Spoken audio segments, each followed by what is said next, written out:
Hi everyone, today's recipe Rayalaseema style carrot halwa. Carrot హల్వాని prepare చేసుకోవడం కోసం ముందుగా క్యారెట్ని తీసుకోవాలి. 2 టైమ్స్ బాగా నీటిలో వాష్ చేసుకోవాలి. క్యారెట్ బాగా కడిగిన తర్వాత దాని పీల్ తీసుకోవాలి. అలాగే క్యారెట్ సైడ్లో ఉన్న ఎడ్జెస్ని కట్ చేసుకోవాలి. క్యారెట్ని తురుముకోవాలి. క్యారెట్ని తురిమిన తర్వాత స్టవ్ మీద ఒక బాణీ పెట్టుకొని అందులో నెయ్యి వేసుకోవాలి. నెయ్యి వేడైన తర్వాత ముందుగా తురిమి పెట్టుకున్న క్యారెట్ని అందులో వేసుకోవాలి. వేసుకున్న తర్వాత క్యారెట్ని బాగా కలుపుతూ ఉండాలి. క్యారెట్లో ఉన్న వాటర్ ఇంకిపోయేంత వరకు బాగా దాన్ని కలుపుతూనే ఉండాలి. ఒక 5 మినిట్స్ లిడ్ క్లోజ్ చేసి లో ఫ్లేమ్లో పెట్టుకోవాలి.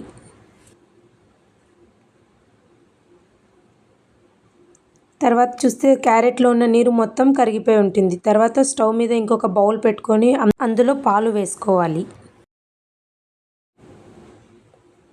పాలు వేడైన తర్వాత పాలను బాగా కలుపుతూ ఉండాలి. అలాగే కలుపుతూ దాన్ని ఒక రబ్బడీ మిశ్రమంలా చేసుకోవాలి. వీడియోలో కనిపిస్తున్నట్టు పాలు మొత్తం ఇంకిపోయి రబ్బడీ లాగా రావాలి. అలాగే కాజు అండ్ బాదంని చిన్న పీసెస్గా కట్ చేసి పెట్టుకోవాలి. తర్వాత క్యారెట్లో ఉన్న నీటి భాగం మొత్తం పోయిన తరువాత అందులో కావలసినంత చక్కెర వేసుకోవాలి. మన స్వీట్ని బట్టి చక్కెర క్యారెట్లో బాగా కరిగిపోయేలాగా కలుపుకోవాలి.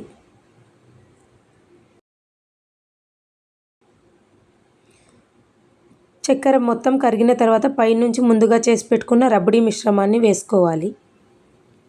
అలాగే పైనుంచి స్వీట్లెస్ కోవా వేసుకోవాలి. పైనుంచి కొంచెం మిల్క్ మేడ్ వేసుకోవాలి. మిల్క్ మేడ్ వేసుకోవడం వల్ల క్యారెట్ హల్వా ఇంకొంచెం టేస్టీగా రెడీ అవుతుంది మనకు. బాగా కలుపుకోవాలి. పైనుంచి ముందుగా కట్ చేసి పెట్టుకున్న కాజు బాదంని వేసుకోవాలి.